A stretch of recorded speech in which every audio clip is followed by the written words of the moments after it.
Well, thank you very much for the invitation, Mr. Einar Repse, and the great job of Krista. I don't know where is Krista, and all the people at the organization. Really, I am very glad to be for the third time in Riga.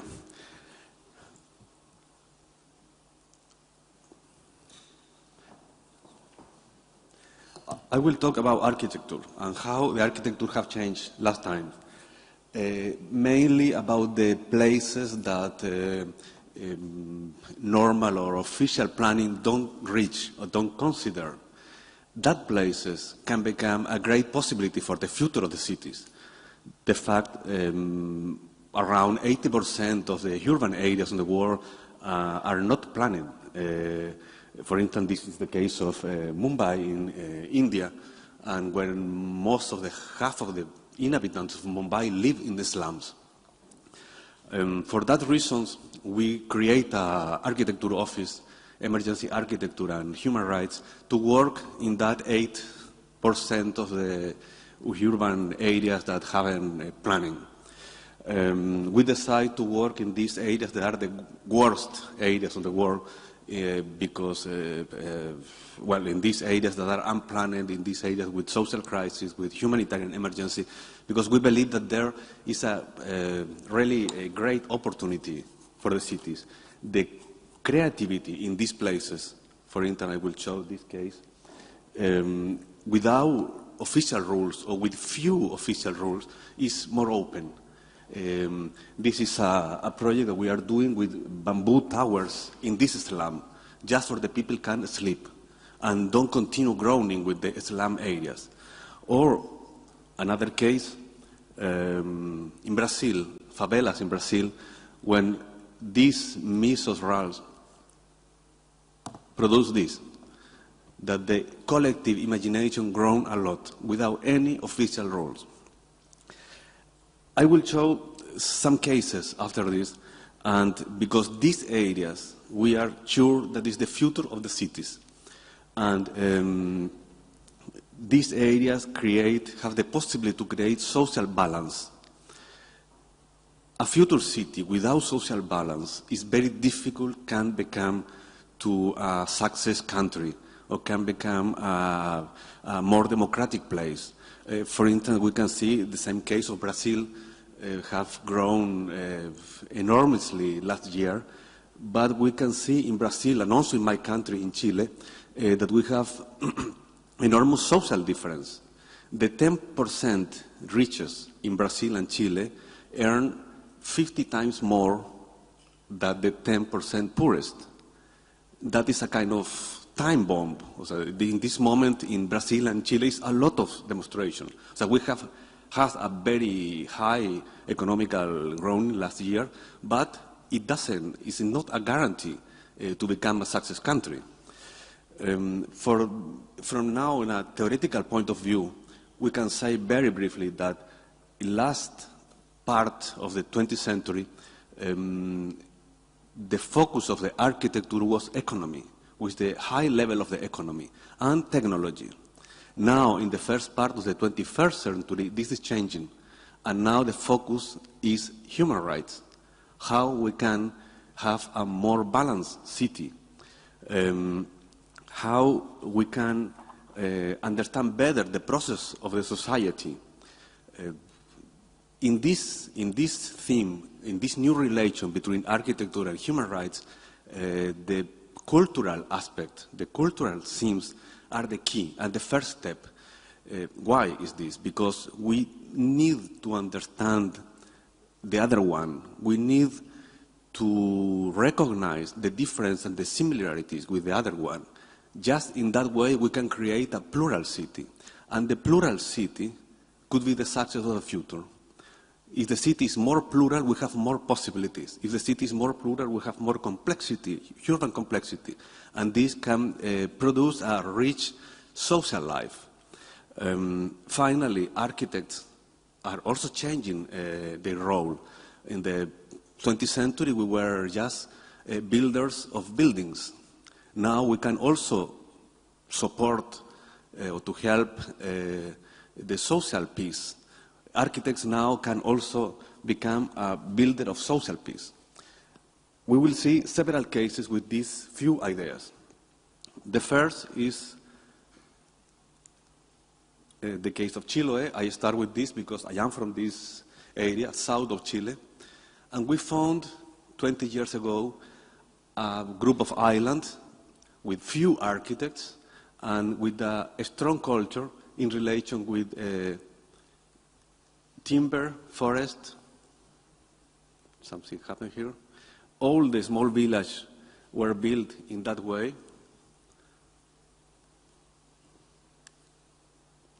The churches of this place became World Heritage last year, and we decided to start to build with that element, not with another, to recognize that process, that cultural process. This is, for instance, a house for old people.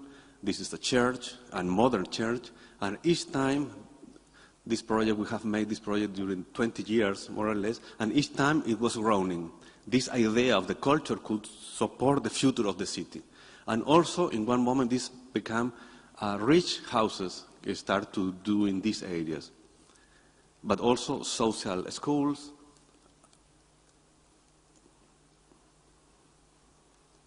And this is just a demonstration. I believe that there is a problem with the photographer, maybe, case interfering the signal. You? Thank you very much.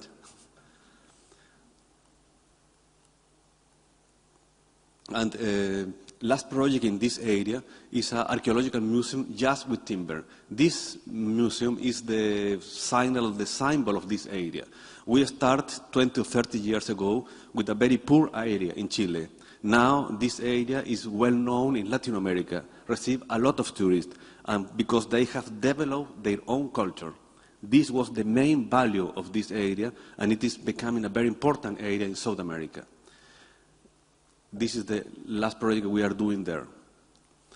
Well, Uruguay, in Montevideo, another case with an enormous social crisis during the 90s or the beginning of this century, and the government asked us to do something with the old center of the city, to do something. They didn't know what exactly, and they say we are in an economical crisis.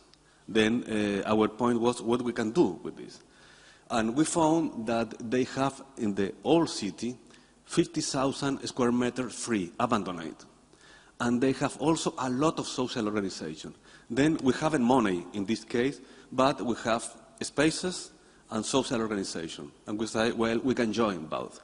And the proposition was don't build anything, was just to divide these spaces and to give for free to the social organization, just with the condition that they can create social activities to improve the social life of Montevideo. And this was the conclusion of the project.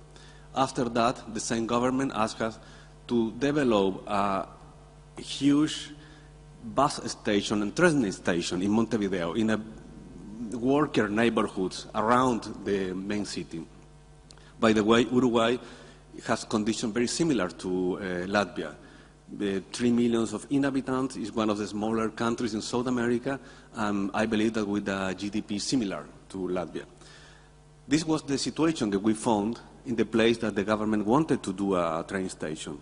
When we talk with the people in these places, they say, this is another picture of the same, industries have left the area.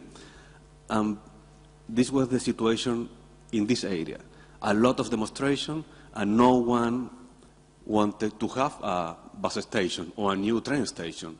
They say we need job because we have lost the job, because all the industries left this area. And also the industries left the area and they live there a very high pollution of the ground. The mortality, the child mortality in this area is 6 times more than in the average of Montevideo, because the ground was polluted with lead, a heavy metal, and the water, everything was polluted. Then we have an area with people without employment and with a high level of pollution. Then they don't need a train station. Some biologists told us that we can clean the ground with this kind of flowers. And the proposition finally was don't do any train station or terminal. Was just to plant flowers in everywhere as possible. Squares, streets, abandoned places, all industries, and this incredibly create a market, a flower market. And finally, we say, God, maybe it's not a bad idea to have a train station, because the train station join a lot of people, and this could be the main market, flower market for Montevideo. Another case, very extreme, in this case, Mozambique. I want to show this case because Mozambique is one of the 7 countries poorest in the world. They have every year floods, and the success of the country depends on is their original conditions. We cannot compare Denmark with Mozambique.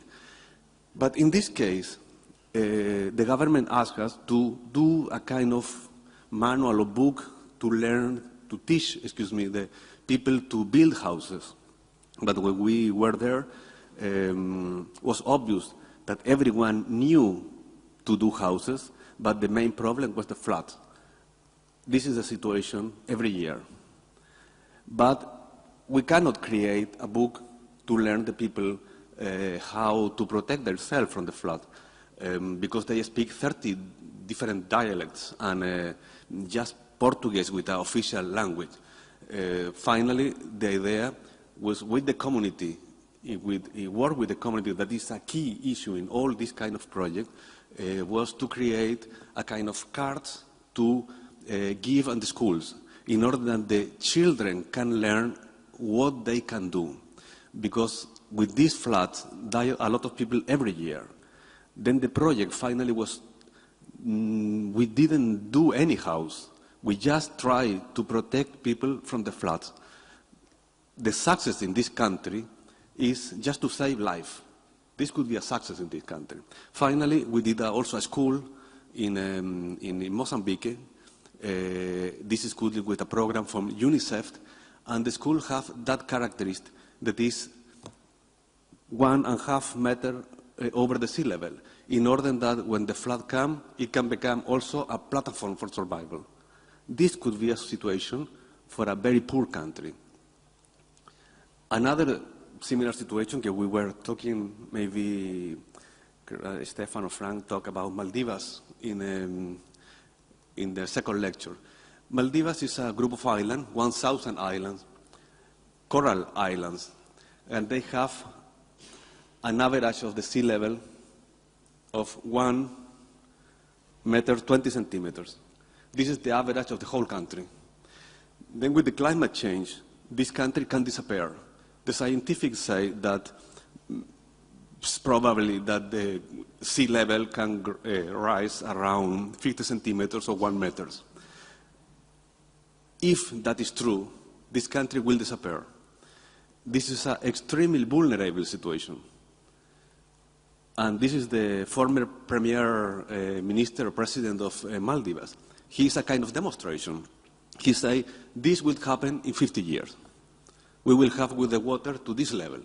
And he make a conference in that. Also, he say this could happen in 100 years, and the conference was underwater. He said, we cannot swim or we cannot sink. And he tried to buy land in India or in Sri Lanka to move all the inhabitants of Maldives. Remember that Maldives has 400,000 inhabitants. If we know what happened when we move one culture to another place, we can create a lot of conflict in that area. For that, our proposition was what we can do with Male, the main city. Male will be underwater at least a meter in some years more. And the situation was say, well, we cannot wait that. We cannot wait that the world come to some agreement and don't continue with the pollution. We must create some urban solution for this. And the idea, one of the ideas, was to create some canals, that the street can become definitely canals, like Venezia in Italy. So then, one against some problem can become an opportunity for this country. In this case, we are studying some models, what happened when the sea level rise in relation with the buildings. What is the effect that the buildings can have? or how the building can suffer that situation. Another case with a humanitarian emergency is Chile. It's a volcano eruption. It made that some village disappear of 5,000 inhabitants. Also, the river changed their normal course, and this is the final situation of the houses, full of ashes. And the project, the government decided to rebuild the city in another place, 20 kilometers of distance. The 5,000 inhabitants complain a lot and they don't want to move, because in that area they have their heritage, they have their grandpa, they have died, they know the wife or they know their girlfriends, they have the life in that place. They don't want to move from that. For that, we decided to maintain the people around the city in a safer area, but to maintain all the tragedy and to create a park or memorial. Okay, this park could be the economical possibility for the future of this place, because in that park we can see what happened with the volcano eruption camp, and we can see also the incredible shape of the lava. We can see what happened with this kind of tragedy, and also it is an interesting place to visit for the wonderful nature that he has. Italy, abandoned villages, 50 kilometers from Rome, is 1 hour of Rome. They have several cities with almost no people, and middle-aged cities. This is an enormous richness for this area, but they have passed 50 years from the Second War almost without people. This is the heritage, and this is small places, they're wonderful places. And our project is to try to recover these areas and to stimulate new families to have a new life, just to 50 or 60 kilometers from Rome. And they have a train, they spend 1 hour to come here, and this could be a great possibility to have a new life, ecological life for young families. And the first step in this project is don't build anything, it's just to create social activities and to try to involve people in this idea that we can recover places. It is a little bit strange in the world because we have a lot of abandoned cities and places, and we continue building in another areas. This is, we're trying also sometimes don't build anything else. Maybe just recover abandoned places like this. Another case in Sardinia, Iceland, is a industrial city, is also in an economical crisis these years, and of course a lot of demonstration, and Arhitektūra cannot do anything about that, but at the least we can suppose what had happened with that towers, with this industry. This tower is higher than the Eiffel Tower. This is in a city of 50,000 inhabitants.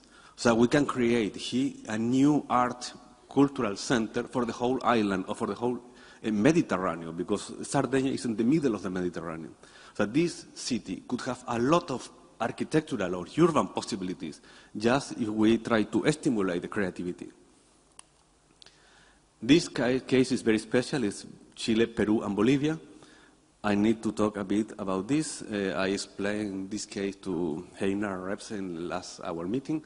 This is a political crisis from 120 years or more. It was a war among Peru, Bolivia, and Chile, and finally Bolivia lost the access to the Pacific Ocean, and also Peru lost some land in this area. These have been an eternal conflict among Peru, Bolivia, and Chile. In all the international forums, international meetings, came again this reivindication of Bolivia to have the possibility to go to the Pacific Ocean. And of course, the relations among our countries are very weak, are in a lot of problems always. And this is one of the elements that avoid that we can continue growing economically.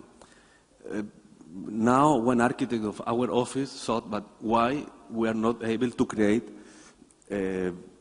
some solution in this case? One solution 20 years ago was the Chilean offer to Bolivia was to create a corridor there. Remember that Chile is a very narrow country. In this part, we have just 100 kilometers. Then Chile offered to Bolivia to have a corridor of 8 kilometers for 100 kilometers to go to the Pacific Ocean. And Peru say no, because they lost the frontier with Chile.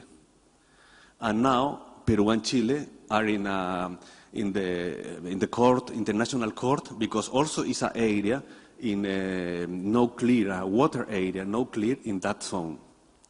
The proposition of the architecture was maybe we can take this area in conflict to give this area to Bolivia and to create artificial island there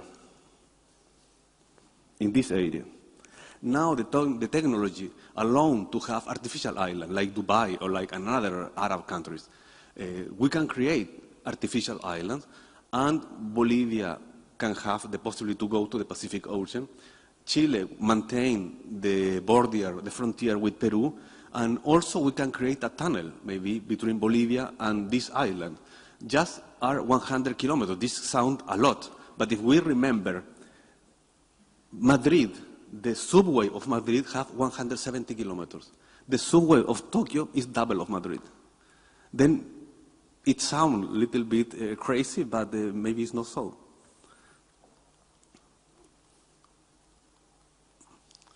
Japan. We pass from the poorest country to more rich countries.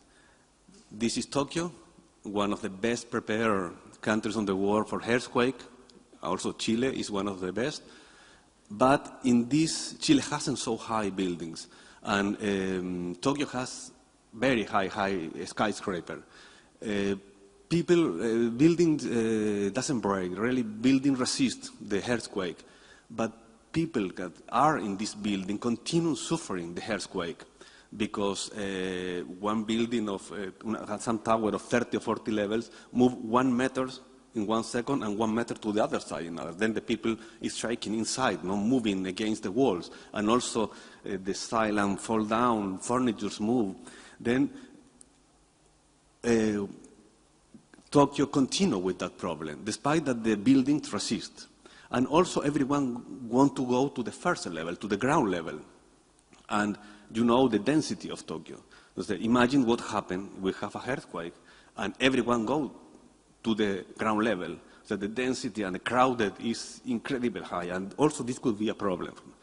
Then the project that we were developing with Copenhagen, with the university, the Academy of Architecture, was to create a kind of bubbles, a kind of artificial bubbles between the buildings. This, we say, to create building with airbag, like with the cars. When the buildings start to move, they can appear these bubbles, and people can enter there. Just we need to be able to detect 30 seconds or 1 minute the earthquake before.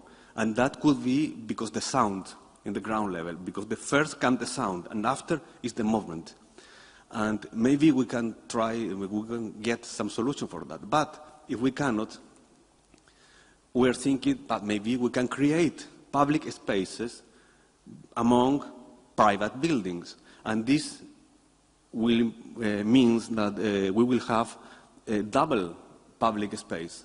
Now the streets are very crowded, but maybe we can create different levels for public spaces and also to keep people from the earthquake. Then what I was saying with this, that we are thinking before in the tragedy, before in the problems, and afterward appear a lot of possibilities, a new solution for another thing that we haven't seen before. This case also is quite interesting. It's a scientific research from the 60s of a Japanese scientific. He found that the jellyfish in the very deep part of the sea has their own light. And it was quite amazing. They have no possibility that the sun comes, but they produce light. Why they produce light? Because they have a gene, phosphorescent gene.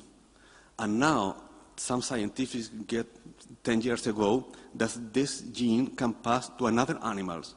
For instance, this is a monkey, phosphorescent monkey. And this is the hand of the scientific. So you can see that now we can have monkeys and also cats and rabbits that they can produce their own light because the gene is alive just in an organism. And we are thinking what happens if we pass this gene to another element of architecture. This is the map of the light, the energy that uses the world in one night. Okay, we can see the light that produces the world from another planet. It's incredible, the production of energy that the world. And if we are able to get this gene to pass to the trees, for instance, or the plant, we can have parks and trees that can produce their own light. This will be an enormous save for the city.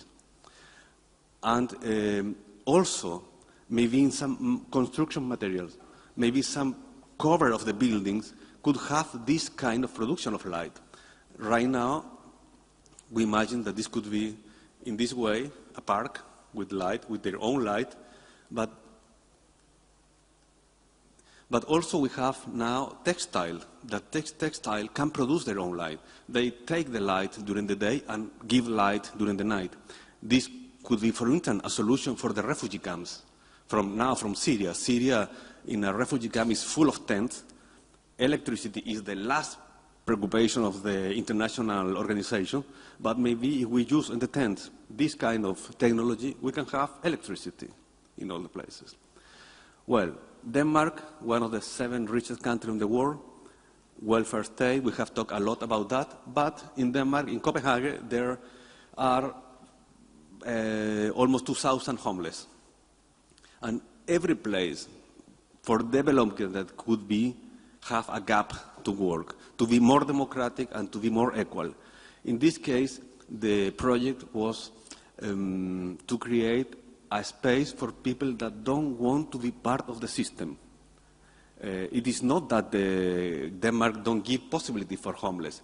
They give possibilities, but homeless, for different reasons, don't want to take that. They want to be in another system. For that, we create a building. It's an open building without any administration, but we have a problem. We need a low-cost building. And with the enormous amount of rules in Denmark, it's almost impossible for us to have a low-cost building. Then we found some articles that say that we can create a piece of art for 6 months, and no one defined what is a piece of art. Then we say that our project is a piece of art, it's not architecture. And we have right to have this piece of art 6 months, especially in winter, what is the main problem for homeless. And we got authorization for a museum, and we put this building, a piece of art, in the garden of the museum. And this was a container project, and the homeless were this project in that way.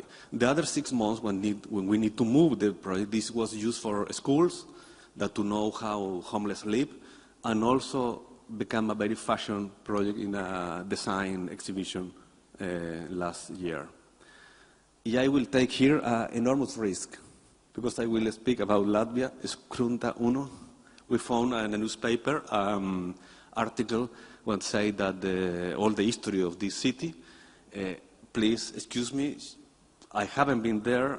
We work in this case 6 months with the Italian and Chilean students of architecture, and we thought, well, what we can do with a military city, abandoned military city. But we don't know Latvia. We were working in Italy and Chile, mainly in Chile. And we said, well, the first thing is to add some Latvian here. We tried to find the Latvians that live in Chile. We found 13 Latvians in Chile. Ilse was the representative of the government, the Latvian government there, and Guna was a student of architecture, was the main support for this project. Armands, a pianist, he was contract for the university, public university in Chile, and a dentist called also Ilse. Ilse, the dentist, make a wonderful lecture for the architecture student in Chile, and explain how the culture of Latvia, what they want. She show us also this festival that you have each 5 years with a singer or group of chorus or group of singers, which I believe that is very important in Latvia. Well, the point was that we start to work with them. This is the building that disappeared, I believe, and this is a picture of the situation now. This is the situation, a more actual picture. And we say, well, what we can do with this? It's in the middle of nothing. Some group of architects and students say, well, we can allow that nature take this place. And maybe it could become an ecological place for sport or something like that. Another group say, well, maybe we can maintain some kind of essence, like the department, because the department has glasses and some furnitures. Maybe we can keep that like a treasure to know how was this time, and to create another kind of open museum there. But maybe the most interesting idea was some group that say, why we don't create a rock festival in the summer if we can join this to the net of European huge rock festival. For instance, just the festival of Roskilde in Denmark joined 120,000 people each year. Each people pay 300 euros, the ticket. So we're talking about millions of euros that we can get for that. And for young people, it could be incredible to come to a military city and to have exactly the opposite rule of a military camp. A totally free space, totally free behavior in that area in the middle of nothing. That is the final image of this lecture. I ask excuse for to take a case of Latvia. I don't know, but this was just to show how the architecture can work. Well, love it. That is all. And Lajels, paldies.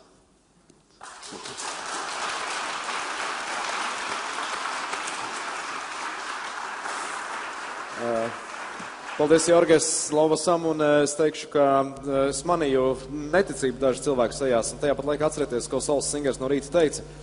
Ja nu gadījumā kāds jums saka, tā ir traka ideja, tā ir pirmā zīme, ka jūs iespējams esat uz pareizā ceļa. Un lai nu par ko, bet Stevam Jobsam iespējams bija taisnība, kad viņš teica, ka pasauli var mainīt tikai cilvēki, kas ir gana traki, lai to izdarītu. Vai ne? Šis, man liekas, bija lielisks stāsts, un just a very few questions, the last ones actually that has been placed to you. The role of the cities as magnets or drivers for the economic growth are increasing. Still, actually, it's some 5 or 6 years ago when the half of the inhabitants of the world, of the globe, just moved to the urban areas. But the question is, what's the general values we have to place in a base in the planning process of a modern, attractive, as well as the vivid future city? Well, it's supposed that in the future years, the most of the people will live in urban areas. Of course, the urban areas offer more complexity, enormous possibilities in relation to rural areas.